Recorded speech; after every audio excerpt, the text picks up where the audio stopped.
Hey guys, Metal Jesus here, and I'm back again with Radical Reggie. How's it going, dude? It's going good, bro. And today, as you guys know, another Pickles video. Are you ready for this, Jason? Dude, it's been too long. Too long, man. Too long. Let's take a look.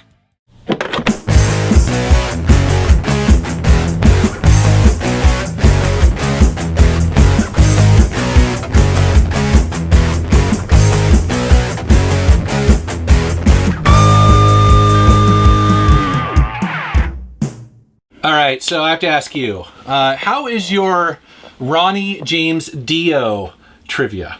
Do you know who that is? No, not at all. Do you know the album Holy Diver? Oh, is that for that game? Yes, yes. Oh. The collector's edition of Holy Diver. Nice, dude. Yeah, it finally got officially released over here. Yeah, dude, this thing is impressive. This thing is impressive. So, the first thing to know about this is that it's 100% licensed for real. It's very impressive. So, quick shout out to Ryan from Castlemania Games. Yep. He sent me this, and this is impressive, dude. So, basically, like, look at all the stuff they got in here.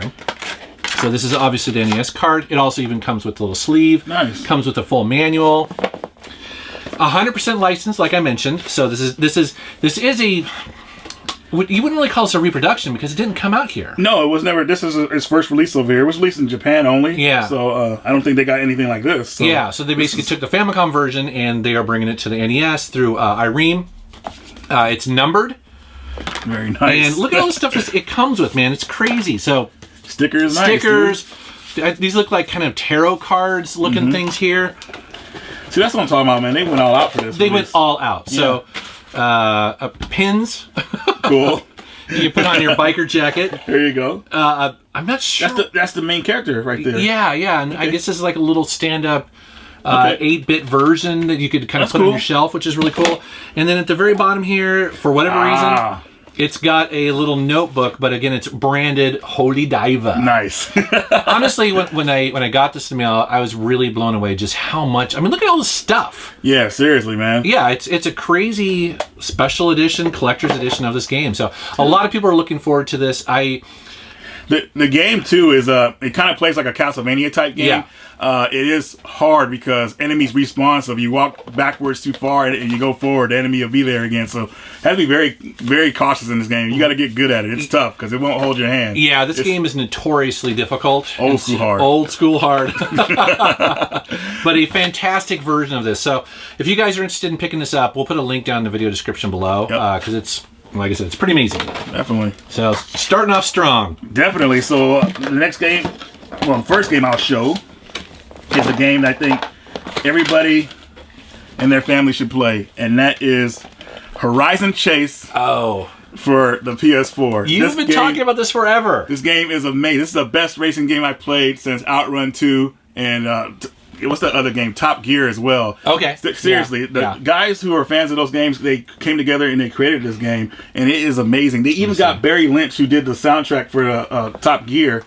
Was it Top? Yeah, Top Gear. I'm sorry, I keep getting it with Top Gun. Yeah, yeah. Which came out at about the same time. Exactly. So it's like he did the soundtrack for it, and the soundtrack is outstanding. I mean, seriously, man, this guy, man, that soundtrack is on point, man. I mean, I was listening to it in my car and everything. Really? That's how good it is. Really? You know? This game is amazing. So basically, it starts off. You start off in the back of a race. You're trying to get to first place, of course. But the game, it kind of starts off like bumper cars in a way because the cars are like kind of the roads are kind of like narrow, and you're trying to get past everybody. But once you get past everybody, it's amazing. And not only that, the levels, like you can start a race at night and it'll transition to like morning and everything. Cool. It's beautiful. I'm telling you, the soundtrack, the gameplay. I mean, so much fun.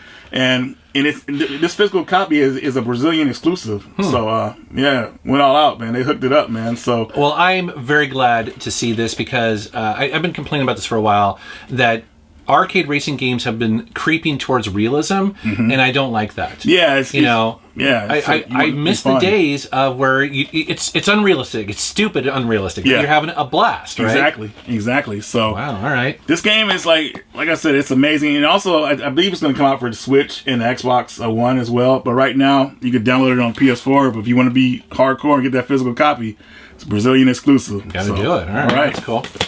All right, next up, game I recently got on the Switch, and that is Dead Cells. Oh! This is the controversy game here. Yeah. This is the game that IGN was having to deal with the plagiarism thing. You mentioned that I think a lot of people heard about this game because of that, and so. I knew about the game before all that happened, and I planned on getting it, but I don't think it would have got any the attention it hadn't been for that IGN guy. Well, especially because it is such a great game. I mean, it's almost getting universal praise. So that to me was like, oh, because obviously that issue got on my radar, right? But hearing that's a great game, I was like, oh, dude, I got to pick this up. And then physical, I was like, what?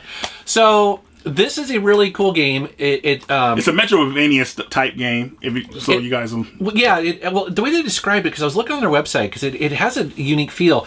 They described it what their goal was to make it kind of like Metroidvania, but it's roguelike in that basically all of the levels are procedurally generated, so they're randomized. Yep, different experience. And the combat kind of plays like a 2D like Souls game. And so that's how this game is. And dude, the art is amazing in it. Like it's pixel graphic art, but just the way that they animate and the way things break apart, it's beautiful. How was the soundtrack for it too? Did you like the music? I do. I really do. Yeah. So I don't know how much we'll be able to play in this video, but overall, this game is really impressive. And what's even better, guys, it's a $30 game. So for the Switch and the PS4. I instantly bought this and I just haven't regretted it. I've been playing. It's one of those games too where you die, and through dying you progress, which.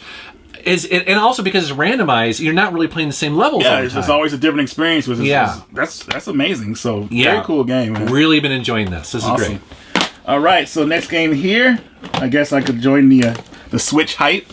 And that is this game, from what I've seen, it hasn't got a retail release, at least. I only saw it online for sale on Amazon, and that is a Coma Recut.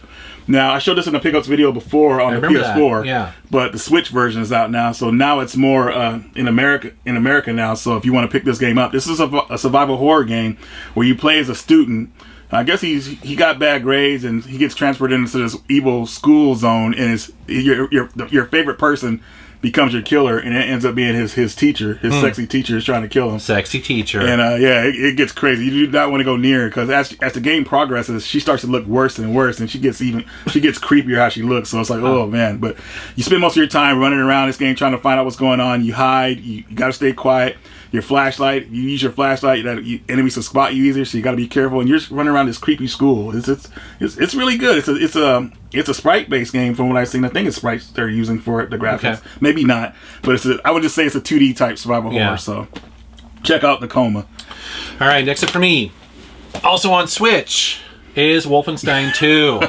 Now, like your Coma game there, is that I talked about this on PlayStation 4 a while back. But again, I bought this for a couple reasons. One, obviously, I like seeing AAA games being brought to the Switch, because the other reason that I bought this is because of portability. It's like it's amazing to be able to go, on a plane and play Wolfenstein 2 on on a handheld. And so I bought this. It has a massive download when you first launch it, which sucks, but it was funny because when me and Kenzie were flying to the Mo Game Con, she was playing it on the plane. And I was watching her play it, because I had my Switch too, but I put mine down, and the guy next to her was watching her play it too. And I was looking at their expressions on their faces when they were going through the intro part of the game. We're not going to be able to show the intro in this video, but if you play this game, you know what we're talking about. Brutal. And their face expressions, man. It was hilarious, man. So, overall, I'm actually pretty impressed with this. Does it look as good as the PlayStation 4 version? No. But on the small screen, you'd be hard pressed to tell. Right. The graphics are amazing. One thing I will say though, I was playing this for like about 2 hours the other night, and I put my Switch into sleep mode, and I was like, "What is that noise?" It was the fan of my Switch sounding like a jet. Really? This might be a Switch killer. I'm not saying. Oh man! I'm just saying that this was pushing the Switch so hard after a couple hours. I was like, "Holy crap!" It was like a hot plate. Wow. Okay. Shoot. Yeah. So it's definitely pushing the Switch, I think, to its maximum. Okay. But it does look fantastic, and I had a ball playing it. So. Okay. Yeah. Cool. All right. Next game I'll show off here is a Switch and a PS4 game, but they're the same game. Sonic Mania for the PS4 and Switch. Now, I waited for this game to get a physical release, and I'm glad it happened. This is probably my favorite Sonic game next to Sonic CD. just fans who love the series came together and put this sequel together. Yeah, and they did an amazing job. They took the best things from every Sonic game and created their own, and it's the best. I mean, it's not my favorite because Sonic CD, but this one is amazing. So those of you who haven't picked up a Sonic Mania yet, this is the plus version, so it comes with the DLC that they added to it like a year later. Yeah, and a really cool art book in this one. Yeah, you get an art book. Yeah. If you get it in Japan, they got a soundtrack. I would rather have the soundtrack. That would have been better, but I guess they had to keep it $30. You know, they had to do what they had to do. You were asking me about, you know, am I a fan of Sonic? And I love the art style, and I'm just not. It's so fast. Like that probably sounds like an old person, but it's so fast. I just, you know, I'm so used to Mario, that speed. Yeah, I get you. That the one thing I will say is that with these games, I feel like you just kind of have to let go and just bounce around. Yeah, definitely. You know, the thing about this game is when you get hit, as long as you have a coin, you won't die, like a ring. Right. You won't die. So that's the part that keeps people, you know, not too hard. But definitely try it out in the future, man. I need to give it some more time, because I think if I learn the levels like I need to, it probably would be amazing. You know, just it was like a Zen-like experience going through it. You know. Yeah, and this game has some of the coolest boss fights ever too. Oh, really? Right? Yeah, they're a lot of fun. So awesome. What else you got? Okay. Xbox 360. Have you played G.I. Joe: The Rise of Cobra? Based off the movie? Based off the movie. Wow. No, I have not. It's got Marlon Wayans on the cover here.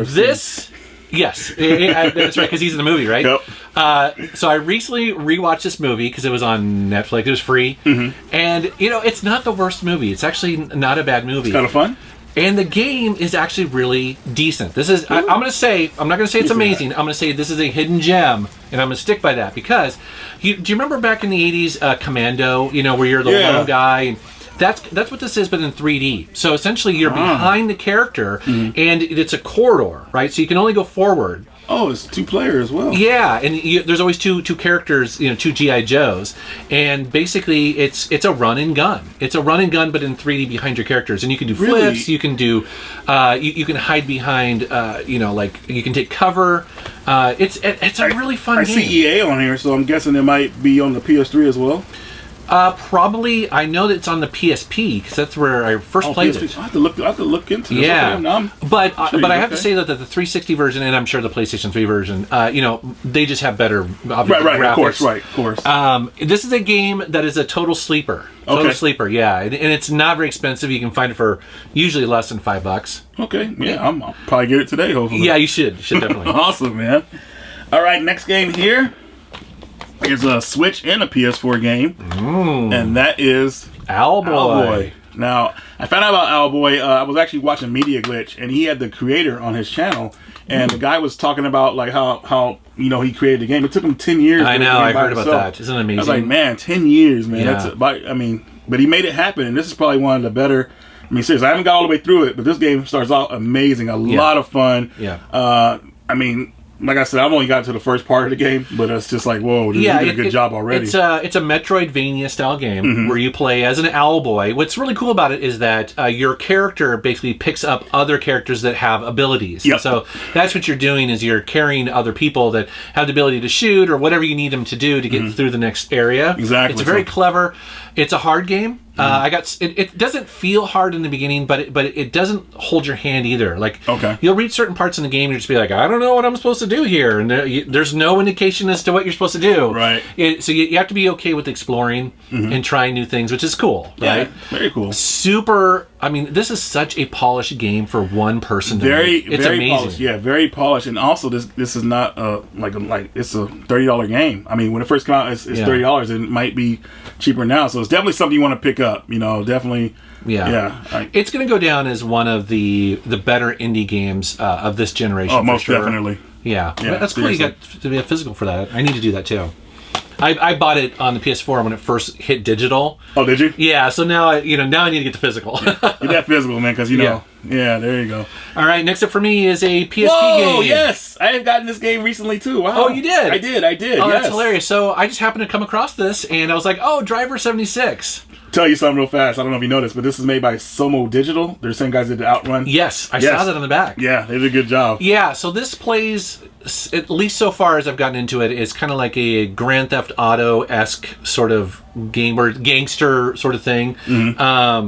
Again, I haven't played it too much. It's pretty impressive on the PSP. It looks really good.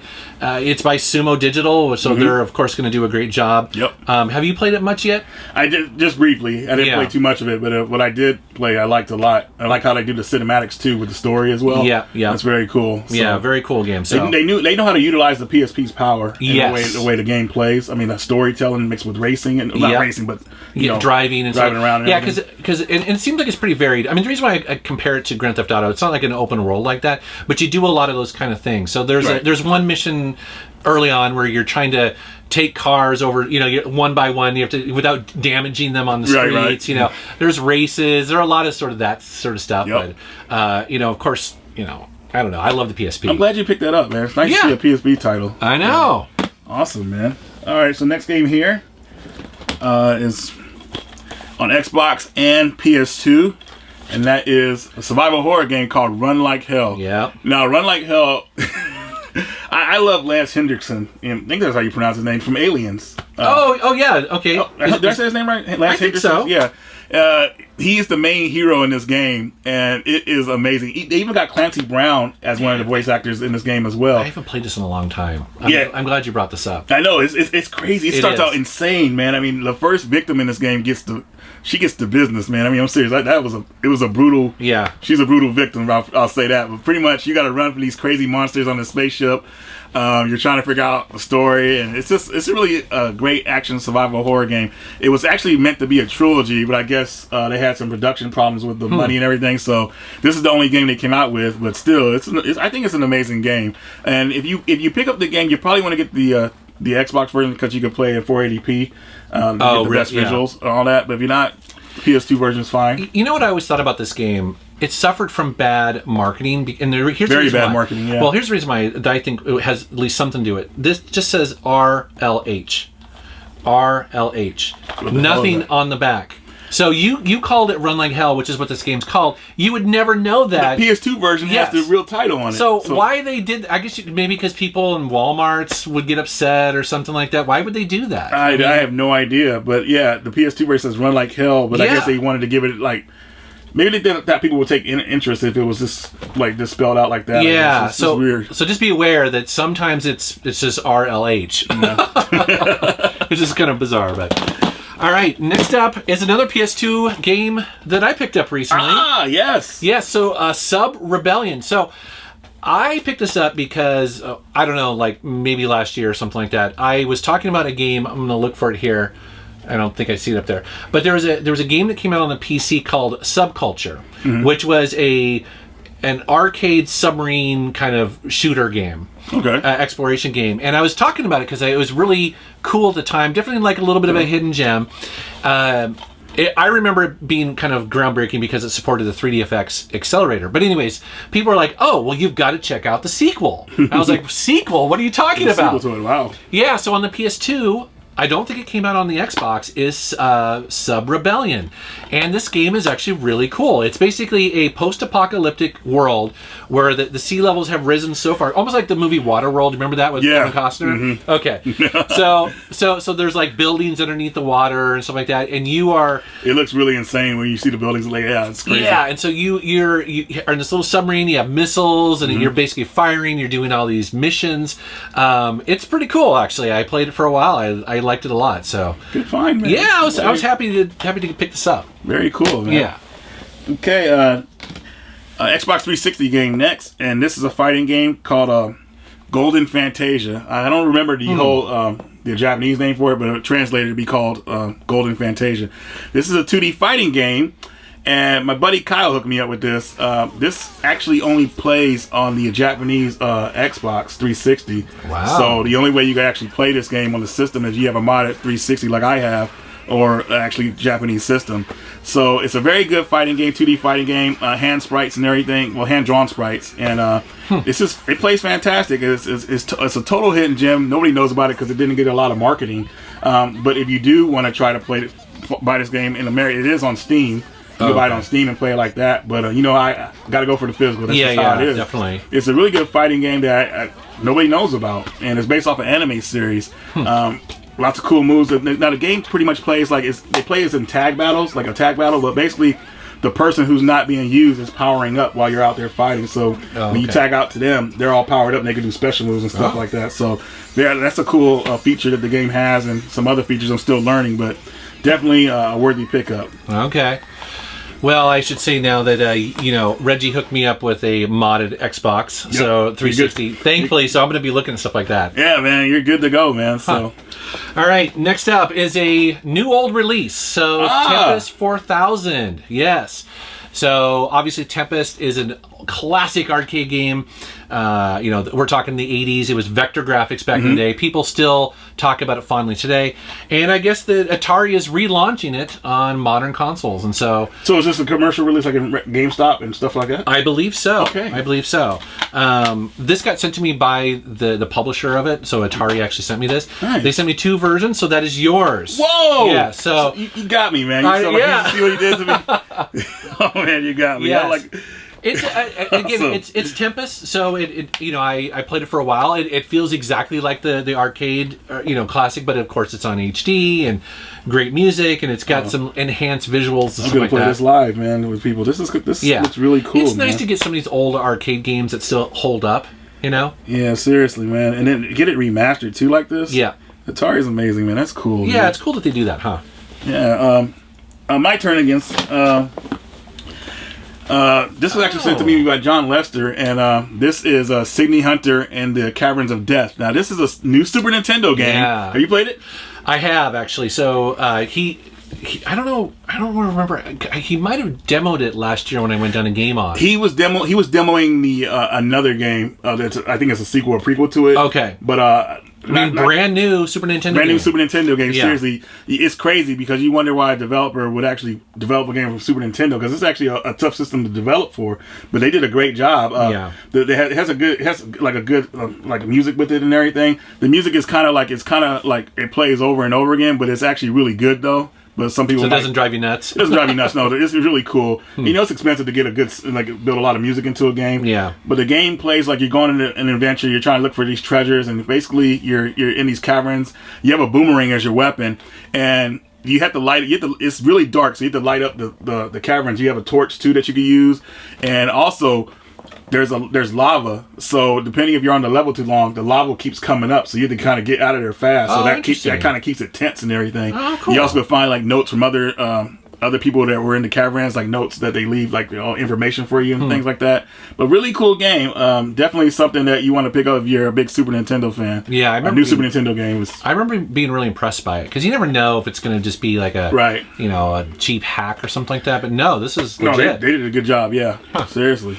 All right, next up for me, another PSP game.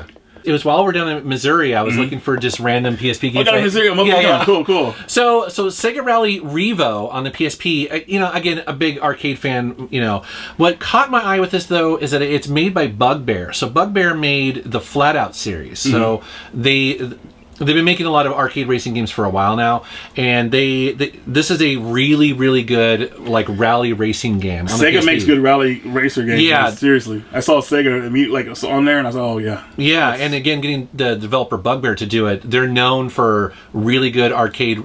Just enough arcade and just enough simulation to where you slide around corners and stuff like that. It looks fantastic on the PSP. This is one of those games where I popped in, I'm like, wow, the PSP looks so good. You forget, I can't believe I don't own it, man. I need to look for that, man. So the PSP is the place for arcade racing games on the go. On the go. I should probably do another video. I did one video years ago, but I probably tripled the amount of games that I have that are just arcade racing games on that system. It's crazy. It is, dude. It's crazy. So this is one I didn't own, so I was like, woohoo. Very cool, man. It's not an expensive game, is it? No, they never are. It's like $5 to $10, something like that. Perfect. Yeah. All right, next game here, Contra 4 for the DS. Actually, this is funny. I actually pieced this together. So a year ago, my buddy Johnny, he gave me the box for it. So I was like, oh wow, now I need to get the game. Right. So I waited patiently, and about a year later, recently, I went to GameStop. They messed up on my pre-order, and I looked in their DS collect section, and they had the cart for it. So I went ahead and got the game. And then at my local game store, Super Smash Games, somebody gave them the manual for it. Oh, really? And all this extra stuff. I was like, oh man, can I buy that off you? So it's they like fate. Yeah, I know. So I was able to piece it together. Now, Contra 4 was made by Way Forward, the company who was creator of the Shantae series. Yeah. And they did a really good job on this game. Yeah. Definitely, you can tell like they put a lot of heart into this game. They're just a really good company. Yeah. It is hard. It's a hard Contra game. I'm not gonna lie to you guys. I mean, you got to use both screens to kind of like really watch what everything was going on. But seriously, an excellent game that everybody should play. This is the last Contra game made, actually. You know, it's funny you mentioned about how you piecemealed that together, because I always forget to look at GameStop just at their loose carts. The reason why I say that is because Kelsey, in her back room, and probably every retro gaming store is like this, she's got walls of empty cases. Like, just sometimes just the cover, or sometimes the cover in the manual. If you could find the other parts of those, you could it's seriously, I can't way believe less. Yeah, exactly. GameStop throws those things out, and it's such a waste because you should keep that stuff because you can piece it all back together into a sweet game. Look, huh. So very cool. So anyway, if you see Contra 4 out there, give it a go. Okay. Next up, new game. Well, newer game. New this year. The Crew 2. I got it on the Xbox One. The Crew. All right. Yeah. So this is really cool. A lot of racing games this video. I didn't really plan on that, but so this is an arcade racing game, but it's very unique in that at the push of a button, you can switch between either a car, a plane, or a boat. And you can I'm looking at that. Yes, and you can do it on the fly anywhere in the world, or anywhere on the open world. That is pretty cool. It is really fun because you can be cruising along in your car, and then you can literally just, I think you just push in on the thumbstick, brings up a little menu, and then you're a plane, and you can just go soar into the air. And there's missions throughout the open world for each one of those things too. So you can fly. And the other thing I should say is that this takes place in the continental United States. And it's not to scale, but it's pretty damn big. Like, I was in Nevada in this game, and I just was like, I'm just going to drive to Seattle. Nice. And, obviously that would take days in real life, but you can do it in this game. And so you kind of go over and you kind of see major cities and stuff. It's pretty neat. And then along the way, there's a bunch of challenges that unlock. And it's more than just, I should say, it's more than just like cars, because there's also motorcycles in this game. There's buggies and stuff. I mean, it's massive. Absolutely massive. 4K also too enhanced. So that's why I picked this up, because I have the Xbox One X. And I was just like, well, I want a game for that it'll show off on the 4K television, and it looks stunning. That cover is hardcore, man. I love the way the cover looks. The dude's just chilling on the car. He's like... Yeah. And you build up a garage, and you collect a bunch of vehicles and stuff, and so... Does this game have a little story to it as well? Yeah, but it's one of those things where you're sponsored, and it has a lot of, like, tude, It's like, it kind of feels like a Mountain Dew commercial from the 1990s, gotcha. But the gameplay is really solid. It's a fun game. Very cool, man. All right, so next game here. Well, I'll change it up. PS2 game. Got this at my local game store, Super Smash Games. This is Time Crisis 3, which is actually my favorite in the series. And 3? I'm finally able to get the big box version. Okay, I do have that one too. Okay, great. Yeah, Time Crisis 3. I was going to get really jealous. I'm like, okay. Yeah, I think I brought an extra copy just in case you didn't have it, because I actually replaced the one I had with that one. So, dude, I know. I love this box. Yeah, seriously. The gun fits in there. It's cool. For those of you who don't know what Time Crisis is, it's a rail shooter game. So basically, you use your gun and you shoot people on the screen in a timely manner before the timer runs out. One of the best ever made. Yeah, definitely. Yeah. I mean, they did a great job on it. And I consider this the best one, because they added some extra modes into it. And also, like, it's just, I don't know, the story is just funny, cheesy to me in this one. Just, I love the cheesiness of the story in these games. The voice acting is usually horrible, but in a great way, yeah. Yeah, but Time Crisis 3, my favorite in the series. What's your favorite Time Crisis? Boy. Okay, I'm going to go on a little bit different here. So, okay. This is an LED NES cartridge. So basically what this does is that when you plug it into the wall, it will boot up basically Raspberry Pi, the version of Linux on here, and then it cycles through NES labels on this cartridge. So they're perfectly sized. So, and it's the entire NES library. Oh, that's pretty unique. Isn't that crazy? Okay. So it basically in a high resolution, and you guys are looking at this on the video here. I'll capture a bunch of footage. That's what this thing does. Is it basically is like a little.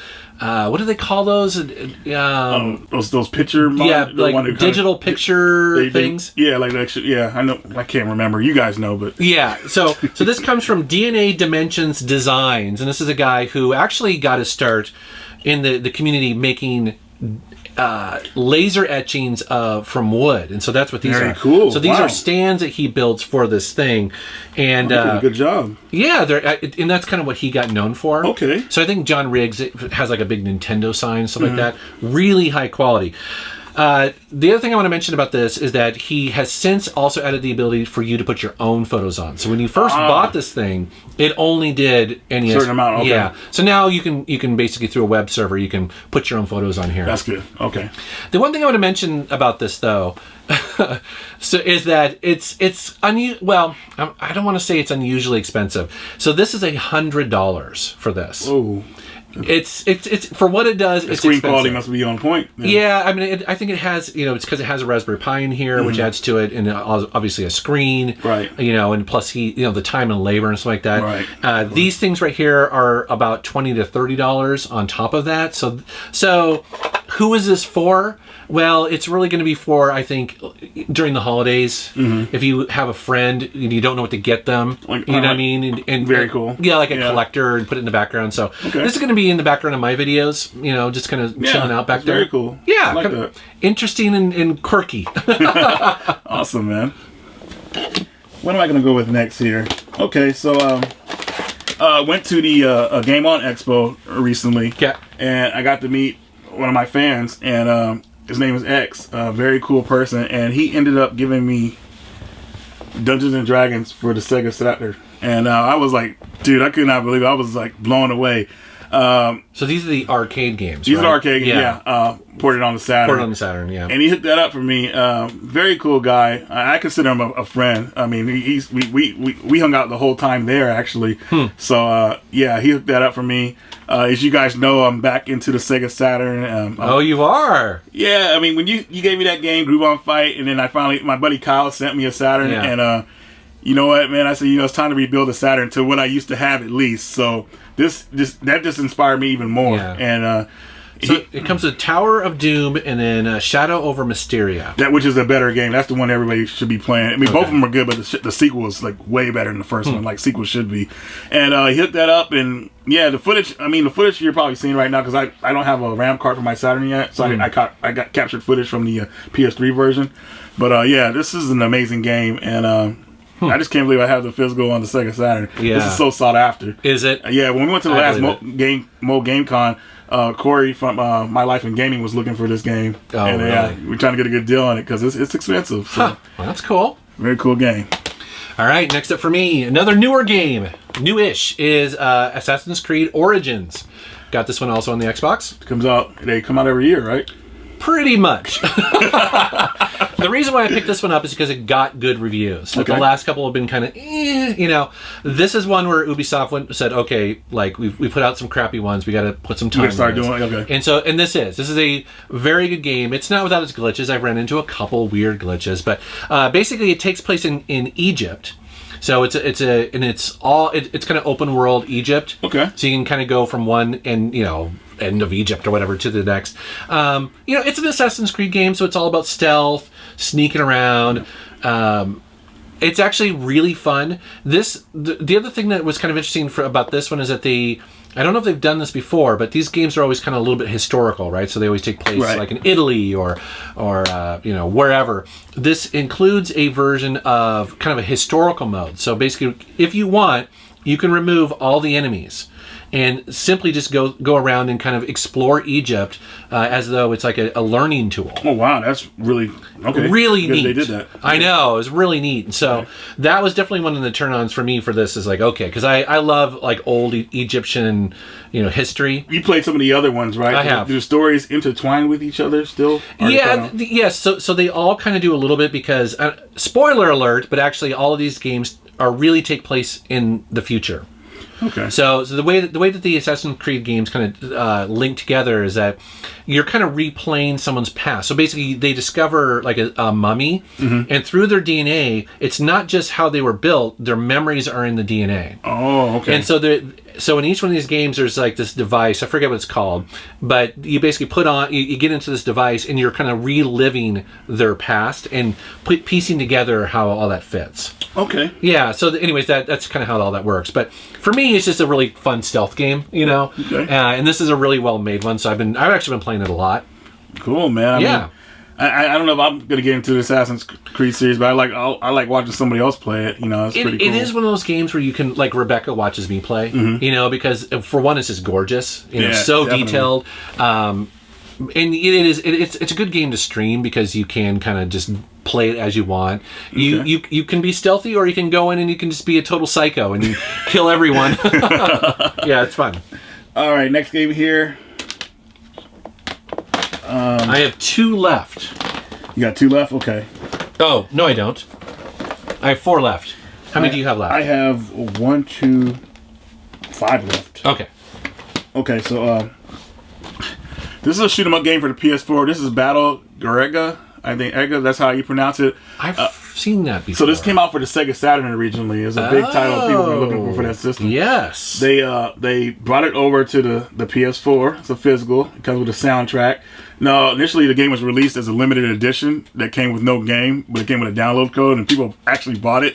And I thought it was hilarious. And then maybe 6 months to a year later, they created a physical for it, and that's why I picked. That's why I picked this one up. And, dude, I want this. It's an amazing game, man. I mean, I see what people are talking about. It's on that level of being like possibly being one of the top 10 greatest of all time. Very cool.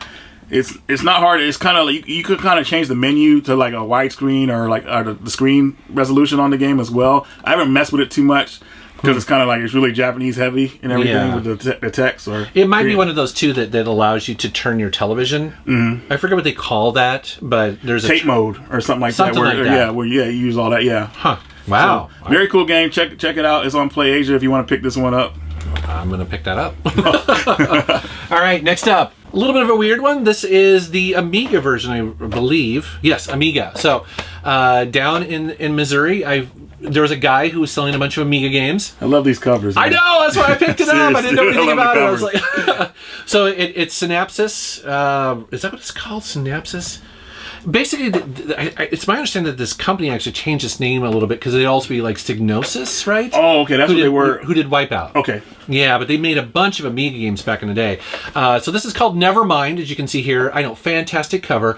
It's a really interesting puzzle game. So it's an isometric puzzle game where it's really weird, where you're basically trying to create or rebuild the photo, but you do that by walking the guy around who can pick up tiles, and they're little warp zones, so he can go into one and he'll pop up over here, but he's like tilted a little bit. Wow. It's trippy. This is a really weird game. I've never seen anything quite like it. Was it hard to capture footage for? A little bit. Okay. I had to use an emulator for this because it's hard for me to capture Amiga off of the hardware. Wow, dude. But it gets points just for the cover alone. I know.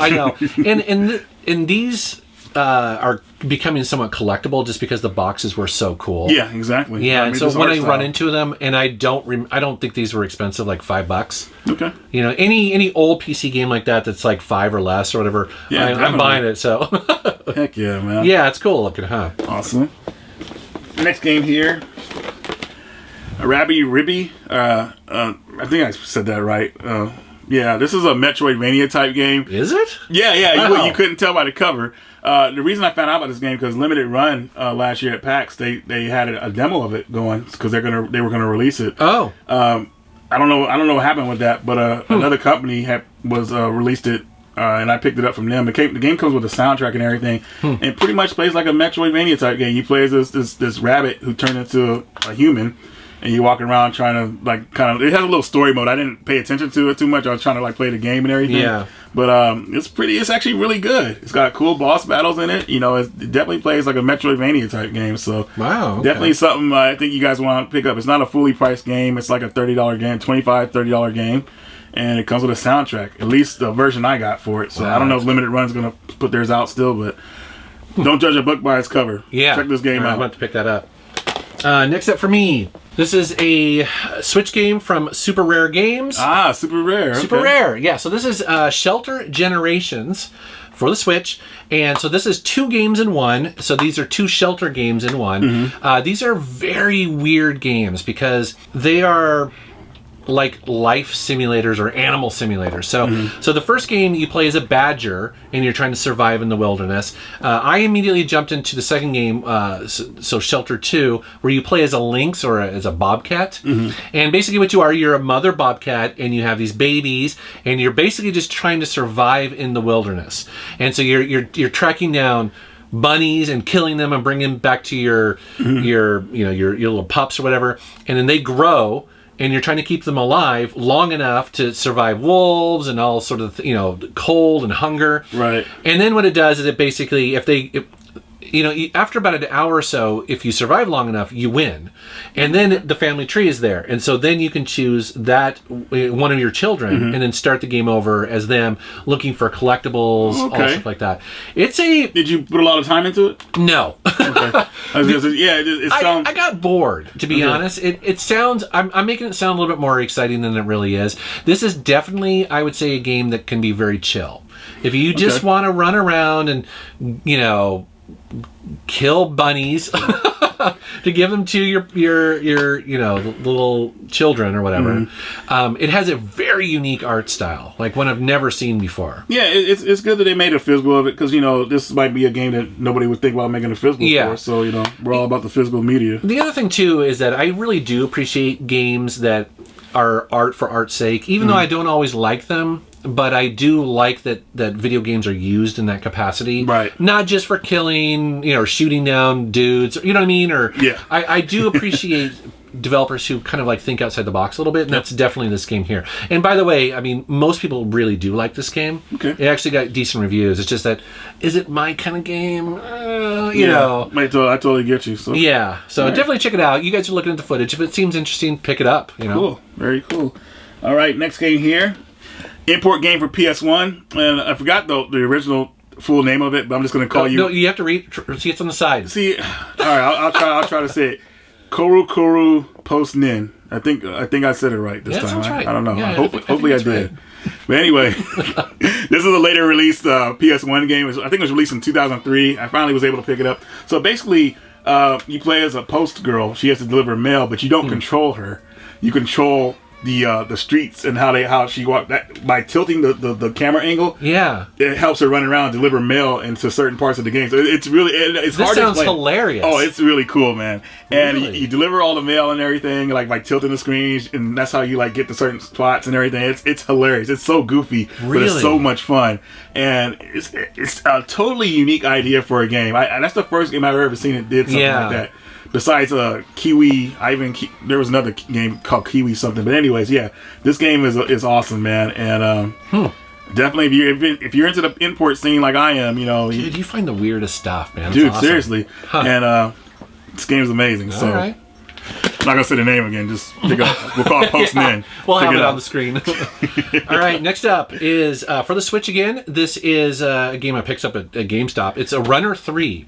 There's a third one. I thought it was. Oh, wow. I thought there was still a 2. I know. So I beat the first 2 of these games. Okay. And these are not easy games. So basically, they're auto-running games. So your character... You're controlling where they get... Your character just simply runs, and then you have to kind of navigate the environment. Okay. And so the way you do that is you jump, you can slide, you gain other abilities later on to punch and stuff like that. And it's really more of a rhythm game because it's constantly going. So you punch other people who are like in your way, like... or sometimes they'll put up like a shield and you can break through. Okay. But the reason why I say it's a rhythm game because your character moves constantly the same way, and the levels are the same. So really, you're punching and jumping at the exact same time every time you play that level, right? So if you die and you have to go all the way back, it's very much a rhythm thing. Okay. That said, this is hard. I'm like, I was talking to Kinsey about this because she's also a big fan of the series, right? And she was telling me that I can't get past level 3, and I was like, can't get past level 3. Well, I brought it home. I'm like, I can't get past level 3. I was like, now I know what she's talking about. I was just about to ask you, did you pass that one? No, I got stuck in the same spot. So it's definitely. So I guess what I'm saying is that don't get the third game right off the bat because it can be kind of frustrating because it's very precise. The place that both of us are dying is there's these jumps and it's this whole thing where it's pretty tough. So anyways, it's a really fun series. It came out on Switch, so of course we jumped on it, but not for the faint of heart. It's pretty tough. So just want to mention it. Very cool. Okay. I don't know if I'm recommending that or not, but you tell me if you picked it up and were able to beat it. So okay. Next game I'm going to show off a survival horror game. Okay. Got this off eBay. This is the Long Reach. I believe it's from the same creators who created Dead Cells for the PS4. Really? It's like one of those pixelated games where it's like it's a survival horror game that plays like that game called Claire and the other game called Lone Survivor, I think it's called. Those games. Very intense game. It has a lot of dialogue. You get to choose like what you want to say in the beginning, but there's weird stuff going on around the town. And basically, what's happening? If you've seen the Nightmare on Elm Street movies, from what I could tell from the story, it seems like Nightmare is turning into a reality. People are like becoming all crazed and doing all kind of weird stuff. I mean, you start off in a convenience store and there's a guy having a seizure. You go to call the police in the back room, and then when you get out there, it seems like he slaughtered everybody and he beats you up. And it's just really insane game. I don't think it's very long. It's only like a $20 game, but it's definitely very interesting if you're into survival horror types. Definitely very eerie and scary. I like to play with like the lights off and the surround sound and get to go. That's how you get that effect. And it's scary. So you always find the weirdest stuff. That's crazy. Awesome. Okay. Well, my last one here. Last one. Oh, man. My last one is this is a weird one, but I have to show this off. So this is a brand new Intellivision game. Okay, so I'm not a huge, I wouldn't say fan, but I'm not a huge collector of the Intellivision, but this is such an unusual game. So basically this is called Jeff Minter's Hover Bover, I believe they're I don't know, it's just weird. Jeff Minter is an 80s game designer that just creates really silly games, and this is a brand new port of that for the Intellivision, and it's unique in a specific way. I'll talk about in a second. It's very cool, man. Yeah, so basically what it is that you mow the lawn. You're trying to mow lawns. And people are trying to interrupt you from doing it. Yeah, animals do. Your neighbors are trying to mess with you. You're trying to avoid mowing over the flowers. It's really dumb, really stupid, very silly. However, what's really unique about this game is that it has a ton of voice in here. So much so it has more voice in this game than any other Intellivision ever made.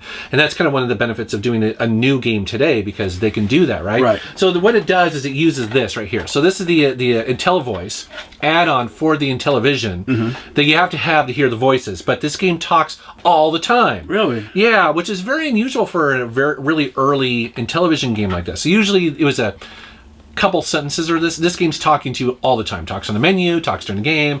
So it's kind of unique in that regard. So get off my flowers, you lunatic. Give me back my mother. Get him, Rover. Bite his ankle. Stop him, lad. I'll just nip and borrow Tom. I just want to mention that if you are a fan of the Intellivision, and you like homebrew games, you got to pick this up. This cover is hilarious. I know, it's really funny. It's cool too. I mean, just like a proper Intellivision game, it comes with the overlays. So you put these, on your controller. It comes with the full manual and, of course, the cartridge. It's pretty cool. So there you go. Pretty cool. If you're interested in this, we'll put links down in the video description below. All right. So my last turn here, I'm going to grab two items here. These are my last two, actually. Momodora. I picked this up from Limited Run Games. This is like a 2D action game where I think you go into this cursed city and you're trying to find out some of the story that's going on. It's very eerie and like kind of like scary in a way. You fight against it's kind of like I would say it's definitely like a Metroidvania type, where you could go to different areas in the game, but it's just really like something dark about the game. It's really like kind of creepy and everything. So the monsters that you fight in the game and the bosses are really like like there's some crazy bosses in the game. But very fun game so far. I haven't played that much of it, so I can't really give you guys too many details about it, but I really like it a lot. So it might be something you guys might want to pick up. So does that mean that this is the limited run number 133. So this is the 133 release, yeah. They've 133 releases. Yeah. Wow. Yeah, seriously, that's they've been around for a little over 2 years now. I mean, or probably more. I can't. Man, yeah, pumping seriously. the games out. That's cool. And my last one is a game I got at the Mo Game Con, which was my holy grail there. Yeah. I couldn't believe I found this game there. I was very happy about it. I was ecstatic. And this is Martian Adventure Cotton 100% for the PlayStation system. This is an import game, and if you don't know what the Cotton series is, they are cute 'em ups for multiple systems. They're cute 'em ups, and this one was originally released on the Super Famicom, but they ported it to the PlayStation, and it's hard to find it. I mean, seriously, it's barren. Wow, so you had to go to Missouri to find that. I had to go to Missouri to find this, and luckily I was able to do a trade with the guy. He was willing to do a trade for it, and I gave him some good trade, and I got a game I wanted in my collection. So wow. The last Cotton games I want to get now are the Cotton games I used to own for the Saturn. There's 2 of them. So okay, I remember you had like burned copies or something like that back in the day, right? I think no, that reproductions. For Dreamcast, I think it was. Oh, okay. Or for Dreamcast, not for Saturn. Was weird to do like copy games on, but yeah, I'm just happy to have this, and now I'm gonna be looking for Cotton 2 and Cotton Boomerang on the Saturn. Wow, that's cool. All right, well, that is another pickups video. Yeah, it's ending already. It's a sad moment, but I know. We'll be back though in the future. Where can people find you on the internets? Radical Reggie, and check out my channel. And also, real fast, I just want to give a shout out. My buddy Marcus, happy birthday, bro. You keep it retro by having a happy birthday. All right, man. Awesome, guys. Thanks very much for watching. Thank you for subscribing. Take care. At the end here, I want to let you guys know that we actually had enough new games to do 2 of these videos. So Reggie and I shot 2 pickups videos back to back on the same day. So while this one is out now, I'm editing the second one that will come out sooner than we usually put these out. So be looking for that. All right, guys, thank you so much for watching, and have a great day.